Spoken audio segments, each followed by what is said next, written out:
నమస్తే, నేను మీ కృష్ణ చైతన్య మండీలో మీ ఇవి కుర్రాడు కృష్ణ. నేను హైదరాబాద్ లో ఉన్నానండి. అంతపాటు థండర్ ప్లస్ ఫౌండర్ రాజు వైఎస్ఆర్ గారు అయితే ఉన్నారన్నమాట. వీళ్ళు ఛార్జింగ్ స్టేషన్స్ ఫెసిలిటీ ఆఫర్ చేయడమే కాకుండా బిజినెస్ ఫ్రాంచైజీ ఆపర్చునిటీ కూడా ఇస్తున్నారు. 2 లక్షల రూపాయలు పెట్టుబడితో ఫ్రాంచైజీ తీసుకోవచ్చని చెప్తున్నారు. సికింద్రాబాద్ దగ్గరలో వీళ్ళు at a time 15 EVs charging చేసుకునే ఫెసిలిటీని కూడా ఆఫర్ చేస్తున్నారు. అలానే వీళ్ళు ఒక్క రోజులోనే ₹1,00,000 సంపాదించని కూడా చెప్తున్నారు ఛార్జింగ్ స్టేషన్స్. అది వినడానికి కొంచెం విడ్డూరంగా ఉంది. మరి ఆయన దానికి ఎలా సమాధానం చెప్తారో కూడా వీడియో తెలుసుకుందాం. నమస్కారం సార్. నమస్తే Krishna Chaitanya, how are you? బాగున్నాను sir. Thank you so much. ఒకటే ఈ మధ్యకాలంలో ఎక్కువ వినిపిస్తుంది థండర్ ప్లస్ అనే ఛార్జింగ్ స్టేషన్ బాగా వినిపిస్తుంది. అవును.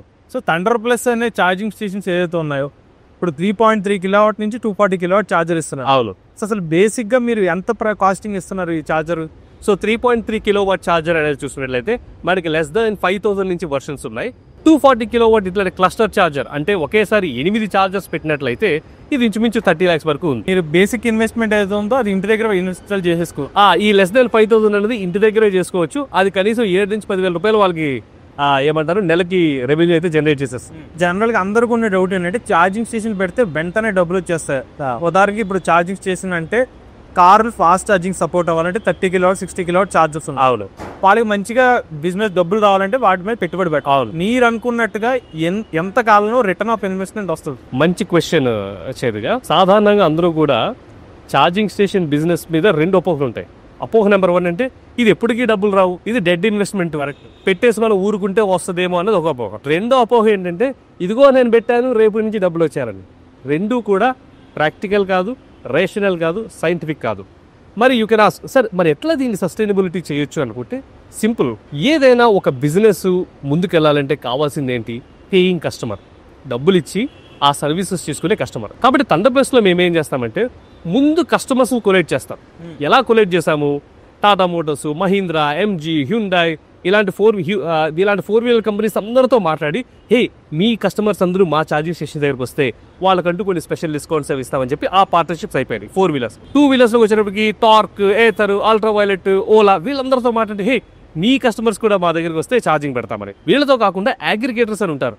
అంటే OHM కార్స్ అని, ఈటో మోటార్స్ అని, లేకపోతే మెజెంటా అని, మూవింగ్ అని, వీళ్ళు ఏంటంటే ఎలక్ట్రిక్ వెహికల్స్ ఫ్లీట్గా 2,000, 3,000 వెహికల్స్ ఫ్లీట్ రన్ చేసుకు అమెజాన్, బిగ్ బాస్కెట్ వీళ్ళతో డెలివరీస్, తర్వాత మెట్రోస్లో లాస్ట్ మైల్ కనెక్ట్ చేస్తారు. వీళ్ళ దగ్గర కూడా మనం మాట్లాడి హే నీకు ఇన్ని ఫ్లీట్స్ ఉన్నాయి కదా నా దగ్గరికి రా, నేను నీకు స్పెషల్ డిస్కౌంట్ ఇస్తాను. అలానే బస్ నడిపేవాళ్ళు, ఎలక్ట్రిక్ బస్, మీరు విజయవాడ నుంచి వైజాగ్ నడుపుతున్నారు, లేకపోతే విజయవాడ నుంచి హైదరాబాద్ నడుపుతున్నారు, మీరు నా దగ్గరికి రండి నేను స్పెషల్ డిస్కౌంట్ ఇస్తానని.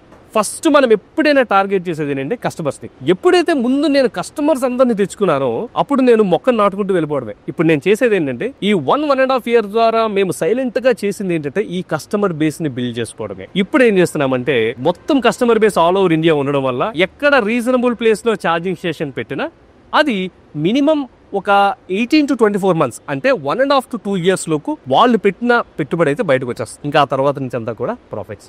సార్ రెండోది, ఇప్పుడు ఛార్జింగ్ స్టేషన్ బిజినెస్ లో దిగిన తర్వాత యాజ్ మీరు ఆల్రెడీ ఛార్జింగ్ స్టేషన్ సంబంధించిన ప్రొవైడ్ చేస్తున్నారు కాబట్టి వాళ్ళు ఫాస్ట్గా మనీ ఎర్న్ చేయాలంటే ఎలాంటి ఛార్జెస్ పెట్టుకుంటే రిటర్న్ ఆఫ్ ఇన్వెస్ట్మెంట్ ఫాస్ట్గా?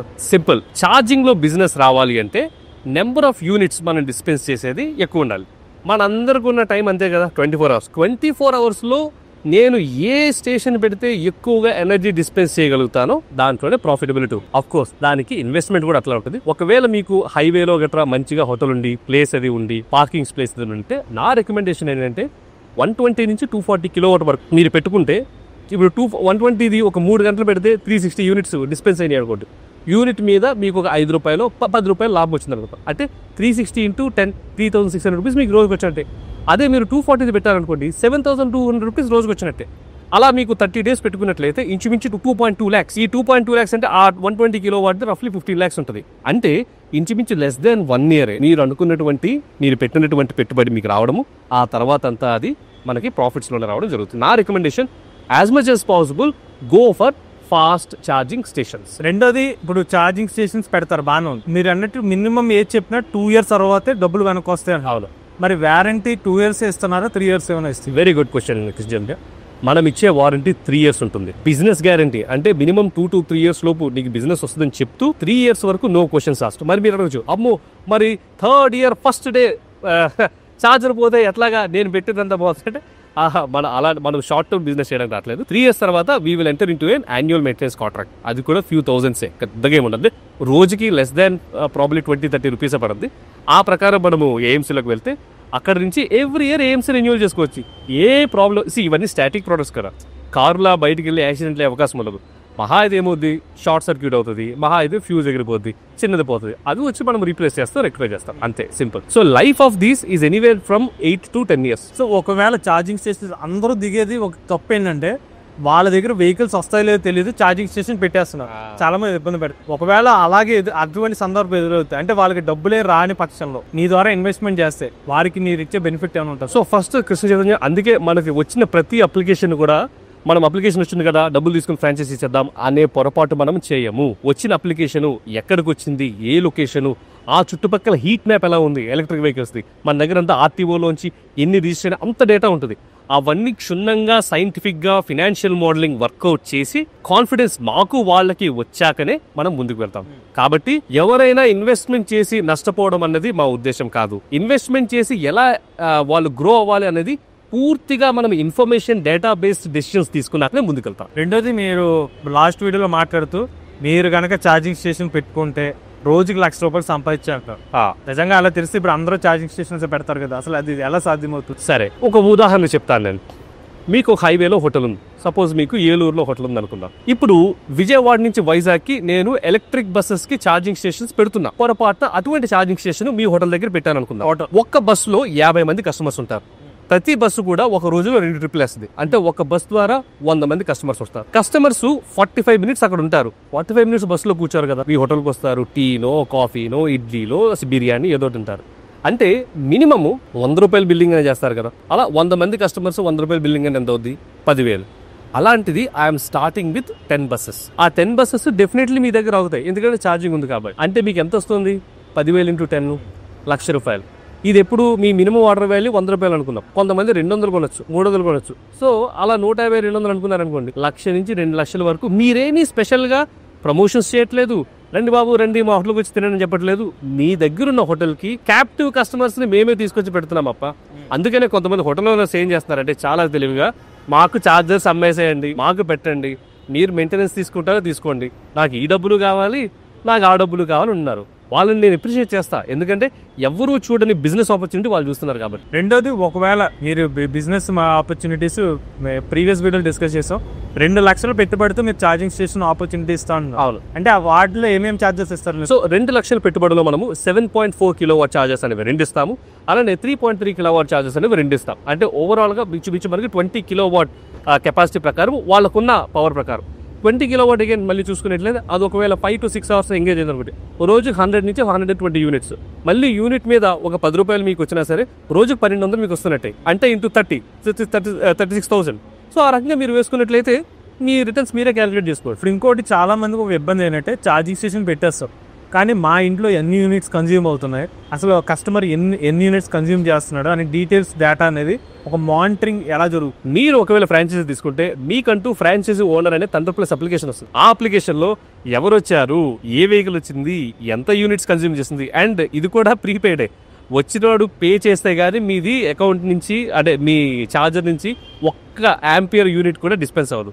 సో మీకు 24/7 విజిబిలిటీ ఉంటుంది. మీరు ఒకవేళ రేట్ పెంచుదాం అనుకున్నారు, ఆ డిమాండ్ బాగా వచ్చిందని తక్కువ పెంచేసుకోవచ్చు. అరే డిమాండ్ రావట్లేదు తగ్గిద్దాం అనుకున్నారు, తగ్గించుకోవచ్చు. రేట్ అన్ని మీ చేతిలోనే. రేట్ పెంచుకోవడం, రేట్ తగ్గించుకోవడం, ఆఫ్ చేద్దాం అనుకుంటున్నారు, మీకు వాడు నచ్చలేదు, ఆఫ్ చేద్దాం, ఆఫ్ చేసేవచ్చు. ఒక వెహికల్ బ్లాక్ చేద్దాం అనుకుంటున్నారు. అది now it's a world of AI and technology, right?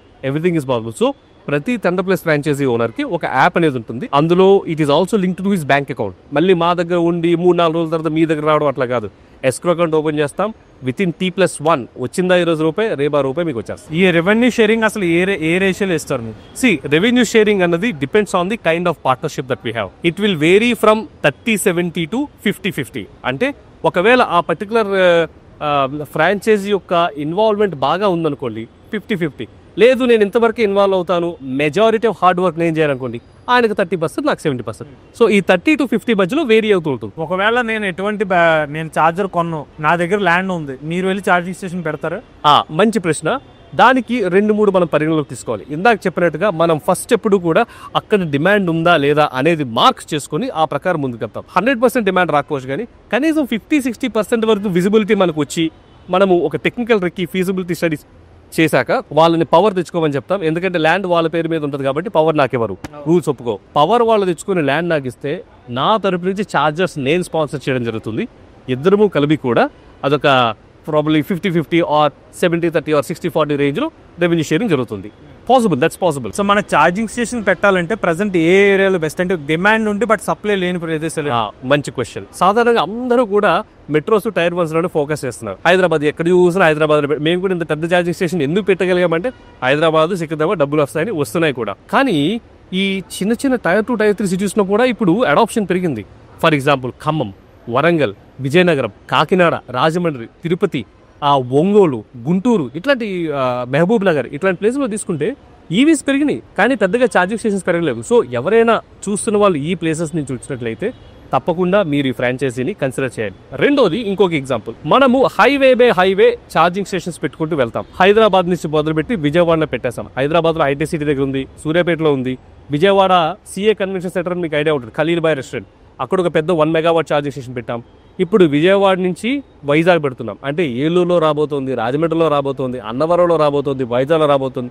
ఆ తర్వాత కాకినాడ, ఆ తర్వాత అక్కడి నుంచి విజయనగరం, శ్రీకాకుళం, ఆ తర్వాత విజయవాడ నుంచి చెన్నై, విజయవాడ నుంచి బెంగళూరు, హైదరాబాద్ నుంచి బెంగళూరు, హైదరాబాద్ నుంచి Mumbai.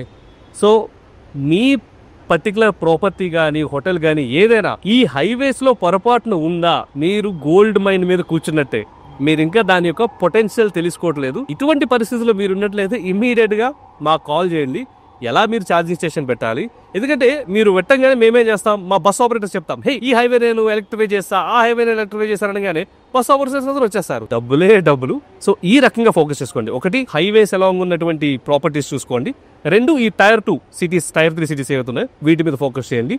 This is a great, let me tell you, a business opportunity for you. ఇంకోటి, ఛార్జింగ్ స్టేషన్ బిజినెస్ లో ఇంకొక అతిపెద్ద ఛాలెంజ్ మా రీసెర్చ్ లో తెలుస్తుందంటే ఇనీషియల్ గా పవర్ తీసుకురావడం కూడా కొంచెం ఇబ్బంది. అవును. సో వాళ్ళ సైడ్ కి మీరేమైనా ఈ వీళ్ళ ద్వారా మీరు అప్రూవల్ తీసుకురావడం వాళ్ళని మంచిస్తారా? కృష్ణ చైతన్య, మీ క్వశ్చన్ బట్టి నాకు అర్థమైంది ఏంటంటే, ఒకటి, how deeply you are involve in the ecosystem. రెండోది, చూస్తున్న వాళ్ళకి ఎంత అయితే అంత వాల్యూ ఇవ్వాలి అనేటువంటి మీ తపన కనిపిస్తుంది. I appreciate that. ఇప్పుడు చెప్తా. ఒక ఛార్జింగ్ స్టేషన్ రావాలి అంటే కృష్ణ చైతన్య, మొత్తం మనకి 3 ఫ్యాక్టర్స్ ఉన్నాయి. First factor land and infra. మంచిగా ల్యాండ్ యాక్సెసిబుల్ ఉందా, ఇన్ఫ్రా ఏమైనా పెట్టుకోగలనాలి. సెకండ్ది చార్జర్ టెక్నాలజీ. థర్డ్ది అన్నిటికంటే అతి కష్టమైనది ఏంటంటే పవర్ ఇన్ఫ్రా. ఎందుకు పవర్ ఇన్ఫ్రా అంటే ట్రాన్స్ఫార్మర్ డ్యూటీస్ కట్టుకోవాలి, డిమాండ్ ఛార్జెస్ పెట్టుకోవాలి, రెక్కీ ఛార్జెస్ పెట్టుకోవాలి. ఇదంతా పెద్ద తలకాయ నొప్పి. కాబట్టి మేమేం చేస్తామంటే మా కస్టమర్స్ దగ్గర, మీ దగ్గర ₹1 ఎక్స్ట్రా తీసుకో, ఏమి ఖర్చు అవుతుందో అదంతా డీడీ కూడా మా పేరు మీద ఇవ్వరు. ఆ డిస్కౌంట్స్ పేరు మీద ఏపీఎస్ఎస్డిసిఏలో, టీజీఎస్పీడీసీఏలో వాళ్ళ పేరు మీద ఇస్తారు. కానీ ఆ లైజనింగ్ వర్క్ అంతా కూడా మేమే ఫ్రీగా చేసి పెడతాం. ఏంటది ఆ లైజనింగ్ వర్క్ ఏదైతే ఉంటుందో, అంటే ఒక పవర్ తీసుకురావడానికి ఆ ఆఫీసులకు వెళ్ళి చేసేది అదంతా మేము చేస్తూనే ఉన్నాము. మా మొహాలు కూడా ఆఫీసర్స్కి పరిచయం కాబట్టి మీ తరపున మేమే చేసి రెడీ చేస్తాం. మీరేం వరి అవ్వకలేదు. మీరు పెట్టుకోవాల్సింది దానికి సరిపడేటువంటి డబ్బులు. అది కూడా మీరు మాకు ఇవ్వట్లేదు. వాళ్ళకి ఎవరెవరి పేద మీద ఏది డీడీ ఎప్పుడు చేయాలో కూడా మేమే చెప్తాం. So the complete liaisoning is taken care bye. In case మీకు ఏమైనా ఆపర్చునిటీ ఉంటుంది, ఇప్పుడు వాళ్ళకు కూడా బిజినెస్ పెట్టాలని ఉంటుంది, బట్ బిజినెస్లో కొంతమంది లోన్స్ తీసుకొచ్చి కూడా బిజినెస్ పెడతారు. ఇప్పుడు మీరు 20 కిలోవాట్ 30 కిలోవాట్ ఛార్జర్ వెళ్ళేసరికి కొంచెం పెట్టుబడి పెట్టచ్చు. బట్ 30 lakhs వరకు పెట్టాలంటే వాటికి మీరు ఏమైనా ఫైనాన్స్ సపోర్ట్, లైక్ వాళ్ళకి ఏమైనా ఫైనాన్స్ ఎలాంటి సపోర్ట్ ఏమైనా ఉంటుందా? Very good question Krishna Chaitanya. In fact మేము ఎస్బీఐ, కెనరా బ్యాంక్స్తో మాట్లాడడం జరిగింది. వాళ్ళకి ఇనీషియల్గా మేము ఎట్లా కన్విన్స్ చేశామంటే, సార్ ఒక వ్యక్తి ఇల్లు కొనుక్కోవడానికి వస్తాడు, ₹1,00,00,000 ఇల్లు కొనుక్కోవడానికి వస్తాడు, 20 లక్షలే వ్యక్తి కడతాడు, 80 లక్షలు మీరు లోన్ ఇస్తున్నారు. నా ఛార్జింగ్ ఇన్ఫ్రాస్ట్రక్చర్ ఇంటికంటే ఏం డిఫరెన్స్ సార్? సివిల్ ఉంటుంది, కెనోపీ ఉంటుంది, పవర్ ఉంటుంది. So why are you not giving me loan అని అనేటప్పటికి వాళ్ళు కూడా ఆలోచన పడ్డారు. పడి అలా మల్టిపుల్ డిస్కషన్స్ అయ్యాక now we have partnered with SBI. Loan వస్తుంది. ఎట్లా కూడా చెప్తా, మళ్ళీ మీది ఈ మీలాగా లోన్ వచ్చేస్తారని కాదు. అది దేని మీద డిపెండ్ అయి ఉంటుంది అంటే, నేనే దానికి ఫీజిబిలిటీ రిపోర్ట్ ఇవ్వాలి. ఎస్, ఈ ఛార్జింగ్ స్టేషన్ నేను చెప్తున్నాను ఇంత యాంకరింగ్ వస్తుంది. 2, ఆ అవతల వ్యక్తి యొక్క సిబిల్ స్కోర్ కూడా సపోర్ట్ చేస్తూ ఉండాలి. అలా ఉన్నట్లయితే ఎస్బీఐ ద్వారా కూడా లోన్ ఇప్పించేటటువంటి బాధ్యత మాదే. చివరిగా ఒక విషయం చెప్పండి. ఇప్పుడు చాలా ఎక్కువ మంది వినే మాట ఏంటంటే, సెంట్రల్ గవర్నమెంట్ కానీ స్టేట్ గవర్నమెంట్ కానీ ఛార్జింగ్ స్టేషన్ పెడితే సబ్సిడీ ఇస్తారు, మొన్న ఈ మధ్యలో మహారాష్ట్ర గవర్నమెంట్ 10 lakhs ఎవరు ఛార్జింగ్ స్టేషన్ పెడితే వాళ్ళకి సపోర్ట్ ఇస్తామని చెప్తున్నారు. అలాగే ఏ గవర్నమెంట్స్ పరంగా సబ్సిడీ ఏమైనా ఇస్తున్నారు? ప్రస్తుతానికి ఛార్జింగ్ ఇన్ఫ్రాస్ట్రక్చర్లో సబ్సిడీ మనకి ఎక్కడ వస్తుంది అంటే ఇన్పుట్ పవర్ కాస్ట్లో మాత్రమే వస్తుంది. ఫర్ ఎగ్జాంపుల్ తెలంగాణలో 6 to 7 రూపీసు, ఆంధ్రప్రదేశ్లో 6 to 8 రూపీసు, అలానే కర్ణాటకలో 4 to 7 రూపీస్, ఇట్లా ఈ సబ్సిడీ వస్తుంది. ఛార్జింగ్ స్టేషన్ పడితే అప్ స్ట్రీమ్ పవర్ కనెక్షన్లో ఇంచుమించు 80% సబ్సిడీ ఇస్తాను అని చెప్పి సెంట్రల్ గవర్నమెంట్ డిక్లేర్ చేసింది, కానీ అది ఇంకా గైడ్ లైన్స్ లోకి వచ్చి ఆపరేషనల్ గైడ్ లైన్స్ లో ఇంకా రాలేదు. అది వచ్చినట్లయితే ఇట్స్ అగైన్ గ్రేట్ ఆపర్చునిటీ, కానీ అది ఎప్పుడు వస్తుంది అన్నది మనం అందరం వేచి చూడాలి. ఇప్పుడు ఛార్జర్ కాస్ట్ మీద సబ్సిడీలు అయితే లేవు, ఛార్జర్ కాస్ట్ మీద సబ్సిడీలు అయితే ఎవరు ఇవ్వట్లేదు.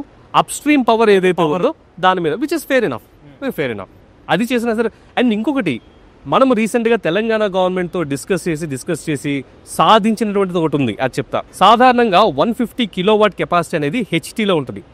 హై టెన్షన్ కెపాసిటీ ఉంటున్నప్పుడు ఏంటంటే ట్రాన్స్ఫార్మర్ కాస్ట్ పెరిగిపోద్ది, ఆ లైన్ కాస్ట్ పెరిగిపోద్ది, డిమాండ్ ఛార్జెస్ పెరిగిపోతాయి, అన్ని పెరిగిపోతాయి. ఎంత 7 to 8 lakhs వరకు వస్తుంది. మనం మాట్లాడి ఏం చేసామంటే ఈవీస్ లోకి వస్తే 150 kilowatts ని ఎల్టీలోకి తీసుకోవచ్చు. సో ఇంచుమించు 3 నుంచి 4 లక్షల బర్డెన్ అక్కడే మనకి తగ్గిపోతుంది.